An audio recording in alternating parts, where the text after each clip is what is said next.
Pemirsa, Patrick Kluivert dipecat dari kursi pelatih tim nasional senior sepak bola Indonesia. Kluivert dipecat usai Indonesia gagal lolos ke Piala Dunia 2026, disingkirkan Arab Saudi dan Irak di putaran keempat kualifikasi zona Asia. Tidak hanya Kluivert, tim kepelatihan asal Belanda yang menukangi semua kelompok umur, kelompok umur semua tim nasional juga sepakat memutus hubungan kerja yang baru terjalin selama 10 bulan dari total kontrak 2 tahun.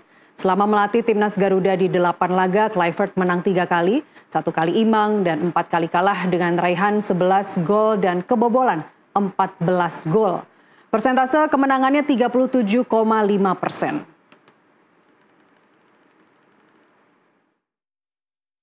Berkaitan dengan masalah pemecatan pelatih tim nasional kita yang tentu akibat dari kemarin kita belum berhasil menembus ke Piala Dunia 2026 ya, dan itu bagian dari evaluasi. Nah tentunya kami pemerintah menyambut baik keputusan dari PSSI untuk memberhentikan pelatih Patrick Kluivert dan kemudian untuk sesegera mungkin bisa mencari penggantinya, karena bagaimanapun kita tidak boleh patah arang, kita harus terus yakin, terus berusaha untuk memperbaiki kualitas tim nasional kita sehingga diharapkan pada saatnya nanti apa yang menjadi mimpi dari 287 juta rakyat Indonesia untuk timnas kita bisa berlaga di kancah Piala Dunia dapat terwujud. Siapa yang akan mengganti gerbong Belanda untuk menangani tim nasional Indonesia semua kelompok umur? Apa saja kriterianya? Kita bahas bersama wartawan sepak bola senior M. Nigara yang sudah tersambung melalui saluran Zoom. Pak Nigara, selamat malam. Terima kasih sudah bergabung. Sebagai wartawan sepak bola senior, apa respons Anda ketika mendengar pertama kali Kluivert dipecat dari tim tim kepelatihan timnas? Ya, saya kira sesuatu yang sangat wajar ya, Nastiti. Patrick Kluivert sudah gagal dan diberhentikan itu sesuatu yang biasa sebetulnya, bukan sesuatu yang luar biasa gitu. Jadi kalau pelatih gagal ya harus konsekuensinya harus berhenti. Tapi bukankah baru 10 bulan, Pak? Baru 10 bulan, terlalu cepat nggak? Enggak jadi masalah, enggak jadi masalah. Mau berapa bulan pun kalau memang dia sudah menunjukkan hal-hal yang tidak menguntungkan bagi tim kita, untuk apa dipertahankan? Untuk apa dipertahankan? Yang pertama kan kita lihat sendiri pada saat kita melawan Arab Saudi. Dia salah menurunkan pemain, salah menerapkan strategi. Dengan kondisi seperti itu, terus apa yang mesti kita pertahankan? Jadi saya kira keputusan untuk mengganti Patrick Kluivert ini ada keputusan yang sangat tepat ya, sangat tepat. Apalagi kan ada desakan dari supporter begitu banyak, sehingga saya kira wajarlah PSSI melakukan ini. Ini saya angkat topi untuk PSSI mengambil keputusan yang sangat tepat. Biasanya agak lambat gitu. Ini sekarang dia cepat sekali untuk ambil keputusan. Saya kira perlu kita dukung dan kita berharap PSSI tidak keliru lagi mencari pelatihnya. Begitu, Nastiti. Baik, kalau bicara untung rugi, artinya menurut Anda lebih untung kalau PSSI langsung pecat tim Kluivert? Ya kan kita nyari pelatih itu untuk kebaikan tim kita. Gitu kan pasti itu gitu. Kenapa pilihannya Patrick Kluivert waktu itu? Yaitu PSSI yang bisa menjawabnya gitu kan. Karena sebetulnya kan kalau kita mau milih pelatih kan track recordnya harus kita perhatikan. Ya. Nah ini pertanyaannya PSSI baca nggak tuh apa track recordnya apa namanya Patrick Kluivert gitu. Nah sesuatu yang saya kira perlu dipertanyakan pada PSSI, bukan pada kita pengamat gitu ya. Jadi sekarang apa yang sudah dilakukan oleh PSSI kita apresiasi yang sangat besar dan kita berharap PSSI bisa memilih pelatih yang lebih baik dari apa yang sudah dilakukan kemarin itu, begitu, Mas Titi. Baik, kalau kita bicara kompensasi, Pak Nigara, ini kan kontrak 2 tahun, baru jalan 10 tahun. Bagaimana skema kompensasinya meskipun kalau bahasa halusnya sebenarnya bukan dipecat, tapi mutual termination gitu ya, artinya ada kesepakatan bersama antara PSSI dan juga tim kepelatihan Kluivert dan kawan-kawan ini. Menurut Anda seperti apa kompensasinya meskipun kita tidak diwajibkan untuk membayar kompensasi? Ya, setiap kontrak pasti ada hak dan kewajiban ya.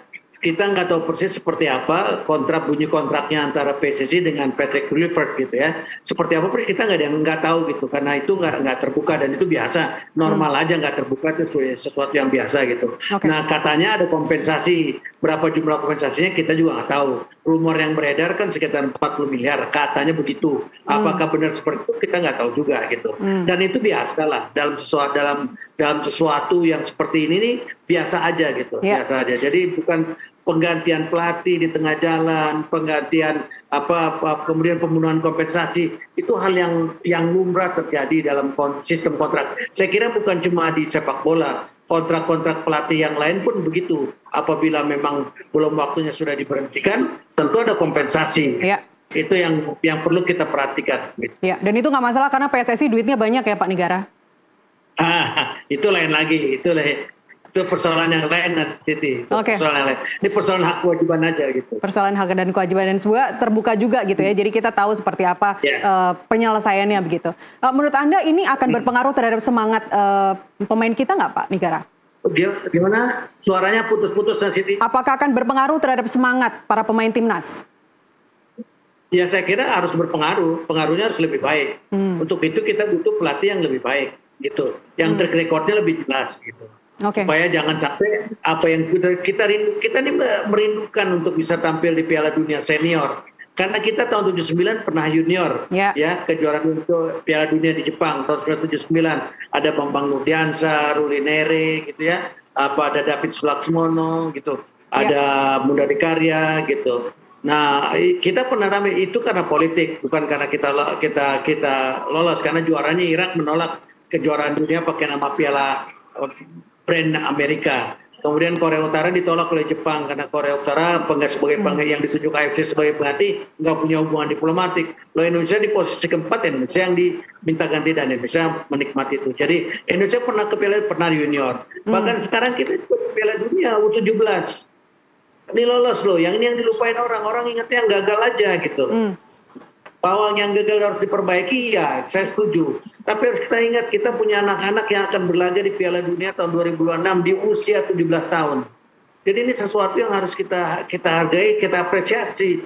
Saya justru ingin mengatakan kepada semua kita, ayo kita lupakan itu kegagalan. Apalagi PSSI sudah menyatakan memecat Patrick Kluivert, mengganti atau memecat atau menggantikan, itu terserah lah. Pokoknya Patrick Kluivert sudah nggak lagi. Nah sekarang kita dukung dong, dukung nih. Adik-adik kita, anak-anak kita yang untuk under 17 yang bisa ke Piala Dunia dengan susah payah mereka bisa lolos ke Piala Dunia. Begitu.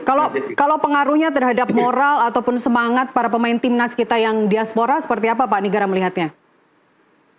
Suaranya hilang-hilang. Semangat ataupun moral dari para pemain diaspora timnas berpengaruhnya seperti apa kalau Anda lihat? Kenapa, gimana? Terhadap pemain diaspora, Pak Nigara? Ini kendala komunikasi nih kita. Baik, kita akan perbaiki komunikasi dengan Pak Nigara. Kita akan jeda terlebih dulu, pemirsa tetaplah bersama kami. NTV Prime kembali saat lagi.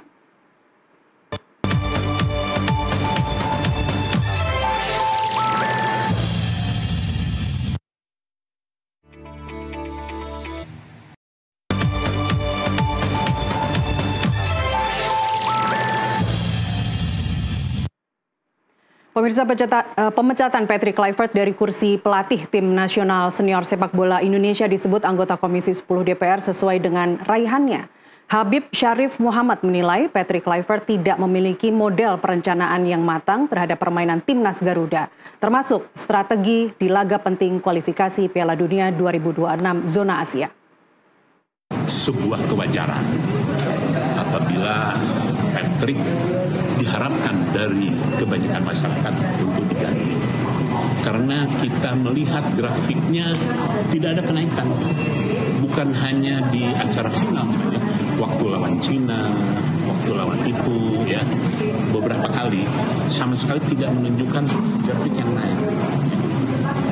Sementara pada saat Sintayong kita melihat adanya grafik kemajuan. Padahal dari sisi chemistry dengan pemain sebetulnya Kluivert itu lebih dekat. Namun nampaknya kalau menurut saya beliau belum memiliki yang pertama model memberi motivasi kepada pemain yang bagus. Kemudian yang kedua, dia gagal menghadirkan sebuah pola permainan bagaimana melawan kesebelasan Asia. Kemudian yang ketiga, ya kita tidak menyalahkan sepenuhnya Kluivert karena waktu untuk berkumpul, waktu untuk latihan bersama antara Kluivert dengan para pemain itu sangat ini sekali. Dan saya walaupun bagaimana tidak bisa melawan arus, bagaimana besarnya keinginan masyarakat untuk mengganti Kluivert. Ya, kita lanjutkan dialog. Pak Nigara, kita sama-sama menyimak tadi Pak Habib Syarif Muhammad dari Komisi 10. Anda sepakat atau ada yang ingin Anda tambahkan selain dua tadi, model permainan dan juga model kematangan? Ya, saya kira apa yang disampaikan oleh Pak Habib tadi betul ya. Betul. Nih, kita nggak boleh juga melawan arus yang demikian kerasnya dari supporter sepak bola kita yang minta PT Kluivert diganti. Dan betul juga bahwa PT Kluivert nggak menyelami para pemain kita sendiri sehingga dia nggak tahu harus menurunkan siapa yang lebih tepat dan menerapkan pola seperti apa. Saya mengingatkan di awal kali ini sebelum waktu lawan Arab Saudi, jangan mengulang kesalahan ketika kita melawan Australia. Kita melawan Australia kan begitu juga, kita dapat penalti di menit awal, nggak gol, Kevin Dix, kemudian berantakan semua gitu. Okay. Kenapa? Karena PT Kluivert menggunakan pola yang berbeda yang diterapkan oleh yang selama ini dijalankan oleh anak-anak. Anak-anak ini udah 5 tahun di tangan Sintayong, meskipun tentu pemainnya berbeda-beda gitu. Tapi Sintayong ini punya gaya tersendiri. Meskipun sebetulnya nggak bisa juga kita adu head to head antara pelatih dengan pelatih. Karena pasti berbeda, pendekatannya berbeda, kemampuannya berbeda. Hanya saja memang bahwa Sintayong itu punya modal yang cukup besar. Karena kenapa? Karena di 2002 kan Sintayong Korea Selatan bisa menumbangkan Jerman Barat. Jerman pada saat itu Jerman juara bertahan gitu, bisa ditumbangkan oleh mereka. Artinya memang dia punya track record yang baik gitu. Tapi kemudian juga yang saya harus akui bahwa pendekatan Sintayong dengan pemain luar biasa gitu. Dia bisa bercanda dengan pemain, berbagi rasa dengan pemain. Meskipun mungkin komunikasi nggak ketemu gitu, tapi ini kan zaman modern. Komunikasi gampang sekali, apalagi dia punya penterjemah. Nggak ada penterjemah aja bahasa sepak bola itu sama kok. Offside ya offside gitu, free kick ya free kick gitu, handsball ya handsball gitu. Nggak ada perbedaan yang signifikan kalau dalam dunia sepak bola gitu. Jadi nggak penting itu apakah bahasanya itu jadi utama. Itu memang berbeda. Sintayong nggak pernah teriak-teriak di pinggir karena mungkin kendala bahasa tadi. Tapi dia bisa memerintah asisten-asisten untuk bergerak. Baik. Dan sementara PT Kluivert kan berteriak di pinggir jalan lapangan. Tetapi itu hasilnya juga yang kayak kita terima saat ini gitu. Baik. Selain juga ada jarak dengan pemain, terutama pemain lokal di tubuh PSSI sendiri juga ada yang mengatakan ada konflik internal Pak Nigara antara staf lokal dan juga kurang terbuka terhadap masukan pelatih lokal kepada Coach Kluivert ini. Apakah Anda melihat ada sinyal-sinyal ketegangan sebelum pemecatan ini dilakukan? Tapi jawabannya ditunda dulu Pak Nigara. Kita jeda azan maghrib dulu, pemirsa tetaplah bersama kami kembali saat lagi.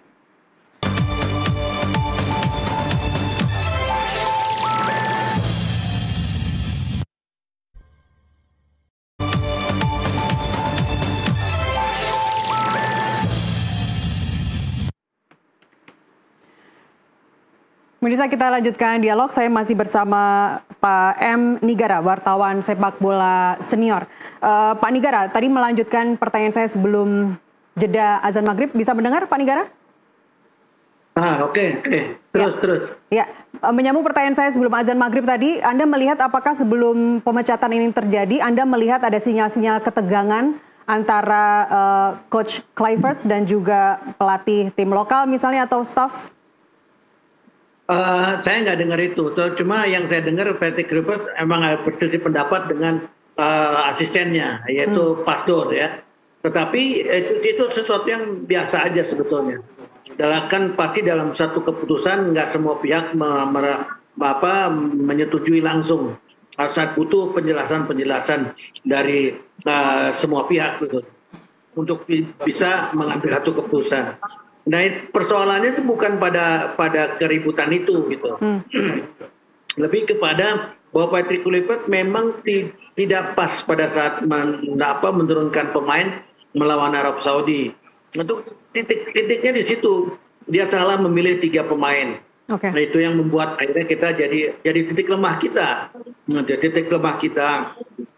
Mark Klok gol pertama dari dia, kemudian Sayuri. Nah, gol kedua penalti gara-gara dia tarik kaos gitu. Ini sesuatu yang diperdebatkan terus-menerus, dan saya kira perdebatan itu pada tempatnya begitu. Jadi saya kira nggak ada yang secara spesifik pertengkaran dalam quote and quote ya. Okay. Pertengkaran antara Patrick Kluivert dengan asisten dia. Jadi, apalagi asisten lokal, nggak ada tuh asisten lokal begitu. Oke, gagal total menuju Piala Dunia 2026 ini hanya puncaknya saja. Bahwa dosa-dosa Kluivert sebelumnya itu memang sudah termanifestasi sebelumnya. Anda mau mengatakan demikian? Iya begitu, memang seperti itu kira-kira. Ada juga yang mengatakan begini Pak Nigara, seolah-olah timnas kita itu kehilangan karakter Garudanya, karakter yang selama ini dibangun kehilangan. Ya. Bisa juga orang mengatakan bahwa kita kehilangan karakter gitu ya, karena memang pola yang diterapkan oleh Patrick Kluivert ini berbeda dengan apa yang biasa mereka mainkan. Akibatnya tentu saja nggak pas gitu. Dalam kondisi yang nggak pas, misalnya tuh Yakob Sayuri itu pemain depan, ngapain ditaruh di belakang gitu, dan akhirnya menghasilkan penalti untuk keuntungan lawan. Ini sesuatu yang menurut saya nggak cekatan melihat itu. Tapi apapun juga, ini semua udah selesai. Ya kalau nasi jadi bubur masih bisa dimakan, ini bukan jadi bubur gitu.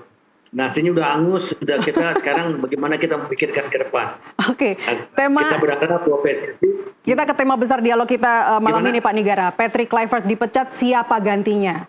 Siapa yang langsung bayangan Anda siapa yang pantas menjadi pengganti Coach Kluivert yang pasti nggak harus berasal dari Belanda?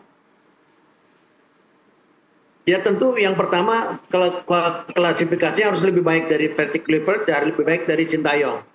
Itu faktual, itu nggak bisa diganggu. Kalau kita mau jadi lebih baik gitu. Ya. Pertanyaannya siapa orangnya tentu nggak mudah. Kenapa? Karena situasi dan kondisi ini juga situasi yang berbeda gitu. Jadi butuh cost yang tinggi lagi gitu, karena kita tahu harga pelatih asing kan mahal gitu. Nah, apakah mau menggunakan pelatih asing yang megang klub selama ini di sini, belum tahu juga gitu. Jadi saya kira PSSI yang memikirkan hal itu, kita melihat aja, mudah-mudahan sambil berdoa, mudah-mudahan nggak salah lagi dalam menunjuk pelatih gitu. Oke, kita sambil tayangkan nama-nama yang muncul yang disebut-sebut pantas menggantikan Coach Kluivert. Kita sambil tayangkan setidaknya ada 6 nama nih Pak Nigara. Kita akan lihat satu-satu. Misalnya Erik ten Hag. Dia juga menjadi sorotan utama, mantan pelatih MU. Gimana Anda melihat Erik ten Hag? Ya oke. Kalau saya kira Sintayong belum tentu mau balik ya. Karena sekarang namanya kan harum banget gitu. Kalau dia balik belum tentu seperti itu gitu. Nah, kemudian di sini kalau saya boleh memilih, saya memilih Alex Pastoor karena dia udah lebih banyak dan dia ahli strategi. Yang kemarin nggak bisa bergerak karena bagaimanapun bergantung pelatih kepalanya gitu. Jadi kalau saya boleh memilih, saya milihnya Alex Pastoor gitu. Kalau Sintayong mau balik sih bagus banget, tetapi saya kira dia akan mengalami kendala karena namanya harum sekarang. Kalau begitu dia datang kemudian hasilnya nggak menggembirakan, hancur dia gitu. Jadi saya kira biar Sintayong menjadi kenangan indah buat kita. Tapi bukankah Alex Pastoor itu termasuk dalam tim kepelatihan yang ikut dipecat dengan Denny Lanzat, dengan Gerrard? Jadi mungkin Pak, meskipun dipecat dengan tim istilahnya gerbong sebelumnya masih tetap bisa dipakai. Memang, tetapi kan dari sini ada nama dia keluar. Karena nggak ada nama dia keluar, saya nggak akan pilih dia, gitu loh. Saya mungkin milih Erik Tan, atau Philip Cocu, pilih itu. Gitu. Tapi kan namanya dia ada, Ya saya milih dia. Memang dia bagian dari Patrick Kluivert kemarin yang diberhentikan. Tetapi kemudian kenapa namanya muncul lagi? Ya saya nggak tahu apakah PSSI memang mau melirik dia. Karena sebenarnya dialah yang lebih paham dibanding daripada Patrick Kluivert itu sendiri gitu, Nastiti. Dan dia juga sering disebut sering berselisih paham dengan Kluivert. Iya, terakhir dia itu 3 pemain itu dia marah betul dengan Patrick Kluivert. Tapi kan sekali lagi penentu terakhir adalah Patrick itu. Gitu, dia yang menentukan terakhir gitu. Dia hanya memberi masukan kalau mau diberikan masukan, kalau enggak gitu. Tetapi apapun juga saya bergembira karena presiden sudah mengambil alih nih. Dalam hal ini presiden akan melakukan evaluasi. Belum pernah nih ada presiden Indonesia mengevaluasi sepak bola dan olahraga secara menyeluruh. Dan ini saya kira tantangan sekaligus kesempatan bagi masyarakat, bagi praktisi sepak bola dan praktisi olahraga di tanah air untuk bisa menjadi lebih baik. Presidennya gila olahraga, Pak Prabowo kan ketua silat 22 tahun. Ya. Pak Prabowo penggemar kuda yang sangat luar biasa, setiap hari berenang. Kurang apa gitu. Jadi ini harus dimanfaatkan oleh dunia olahraga untuk bangkit. Tetapi juga harus diperhatikan, dunia olahraga ini nggak ada uangnya. Kemenpora itu cuma 1,1 triliun. Bisa apa dengan uang seperti segitu gitu loh. Kasihan gitu. Sementara dia harus membantu, tetapi dari mana bantuannya? Jadi ke depan dengan evaluasi yang menyeluruh ini, mudah-mudahan pemerintah bisa memberikan jalan keluar untuk pendanaan cabang-cabang olahraga. Misalnya kayak panjat tebing. Kita juara dunia loh panjat tebing. Yang speed itu. Tapi kalau ditanya Pak Yeni dari mana uang? Itu yang jadi perkara gitu. Pak angkat besi, ada Pak Rosan itu ketuanya udah lama banget jadi ketua. Iya. Dia juga nggak ada uang kalau nggak diberi bantuan. Nah makanya ini mumpung presidennya seperti ini, ayo kita bangkit bareng-bareng. Begitu Nastiti. Oke, tadi kembali calon-calon pengganti Kluivert. Kalau desakan begitu kuat STY untuk kembali lagi dan STY-nya mau, apakah hal itu masih mungkin meskipun di sosial medianya STY bilang kalau tidak akan balik ke Indonesia, tidak mau melatih tim Indonesia. Saya juga pernah baca bahwa STY mau kalau pengurus PSSI-nya yang lain. Itu dia. Saya waktu itu staf khusus Pak Zainuddin Amali Menpora. Saya ikut rapat dalam penentukan Sintayong. Jadi sedih juga gitu. Tapi seperti tadi saya bilang, namanya harum sekarang. Ya. Sintayong. Tapi kemudian kalau dia balik lagi belum tentu. Ya, termasuk ketika kita kalah kemarin dari Irak, Pak Negara. Banyak supporter langsung meneriakan nama STY dan minta STY untuk kembali begitu. Maksud saya adalah ketika desakan ini sangat kuat, tadi Anda mengatakan bahwa presiden kita sangat peduli, sangat berpihak terhadap timnas saat ini. Anda melihat bahwa desakan yang sangat kuat itu bisa memulangkan STY kembali untuk melatih tim Indonesia? Ya kalau itu terserah kembali lagi kepada Sintayong ya, Sintayong. Tapi yang mau saya ingin katakan, ini presiden perhatiannya sangat luar biasa kepada dunia olahraga. Sementara dunia olahraga ini nggak ada uangnya. Kemenpora tuh nggak ada uangnya. Bagaimana Kemenpora bisa memberi bantuan kalau sementara uangnya aja nggak ada? Gitu. Ini tuh harus jadi perhatian gitu bagi pemerintah untuk bisa memberikan support bagi Kemenpora gitu. Kemudian juga untuk cabur-cabur olahraga, tadi saya sebut panjat tebing, saya sebut angkat besi. Ini kan karena kegilaan pengurus-pengurusnya aja, kalau enggak, dari mana mereka? Ya. Gitu. Dari mana mereka menghidup, orang nggak ada kok anggarannya, gitu. Ini jadi penting. Nah, mumpung presidennya seperti ini, ayo kita bangkit bareng-bareng. Tetapi tentu saja dengan kondisi dan dengan situasi dan kondisi, dengan konsep yang jelas. Sehingga ketika presiden turun memberikan bantuan, kalau konsepnya nggak jelas nggak ada gunanya juga. Gitu. Jadi perlu konsep yang jelas untuk kemajuan dunia olahraga kita. Ada DEBON kok, desain besar olahraga nasional. Undang-undangnya udah ada. Itu di situ di mana pembinaan bagi atlet-atlet remaja untuk menjadi atlet emas. Di usia-usia emas ini kan perlu pendanaan, pembiayaan. Dan kalau uangnya nggak ada dari mana gitu. Jadi sekarang saya mengetuk hatilah kepada kita semua.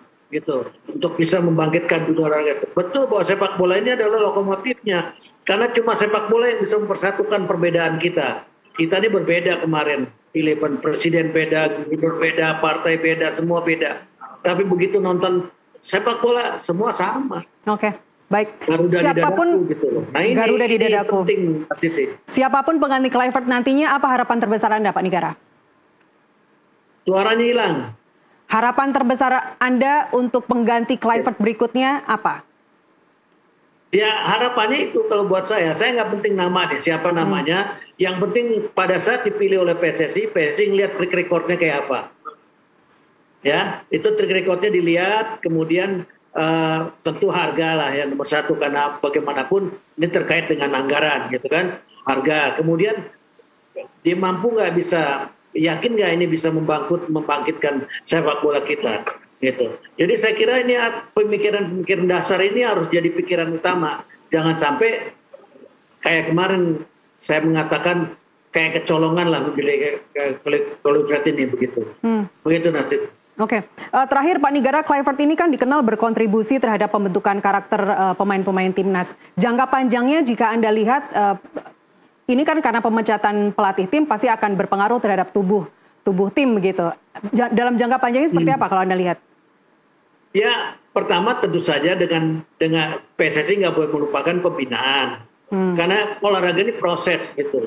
Nah kemarin kita mengambil tempat saudara-saudara kita dari Belanda ini adalah jalan, ini disahkan oleh FIFA dan banyak negara melakukan hal itu. Jadi bukan Indonesia aja nih melakukan naturalisasi. Bahkan kalau saya nggak bosen nih mengatakan bahwa Pele itu bukan orang Brazil, orang Afrika. Jefferson sana orang Afrika, Didi orang Afrika. Itu Platini orang Italia, bukan orang Prancis gitu. Kita lihat sendiri tuh orang Inggris banyak yang hitam gitu. Nggak ada masalah sebenarnya, nggak perlu lagi dipersoalkan. Begitu dia megang paspor Indonesia, mereka adalah orang Indonesia. Jadi nggak ada lagi penting ini naturalisasi enggak ini. Nah, tetapi ini kan di atas, di tengah sama di bawahnya perlu diisi. Bagaimana caranya di sini ya? Tentu pembinaan. Olahraga ini proses. Kita udah punya tim 17 tahun tuh ya, 17 yang Piala Dunia. Ini harus terus dapat pembinaan, perhatian dan pembinaan yang lebih jelas. Kemudian U20, baik begitu terus-menerus dilakukan. Sekarang di kompetisi Liga Indonesia ada EPA. Ya EPA ini anak-anak usia 16, 17 yang ikut ini sampai 21 tahun. Ini juga perlu terus dilakukan pembinaan. Ini semua cost. Cuma orang-orang gila aja yang mau terjun untuk mengurus ini semua. Nah ini juga perlu diperhatikan oleh kita semua. Gitu. Jadi kita nih pengamat cuma ngomong doang ya, gitu. Tapi suruh melakukan itu berat kita. Bagaimana untuk memikirkan menciptakan anak-anak itu jadi anak-anak matang. Ini kan kita soal gizi, soal nutrisi ini kan penting juga gitu. Semua butuh anggaran. Begitu Mas Siti. Baik. Pak Nigara, terima kasih telah bersama kami di NTV Prime. Sehat-sehat selalu. Ya, sama-sama. Informasi lainnya masih akan kami hadirkan usai jeda pariwara berikut. Pemirsa, tetaplah bersama kami di NTV Prime.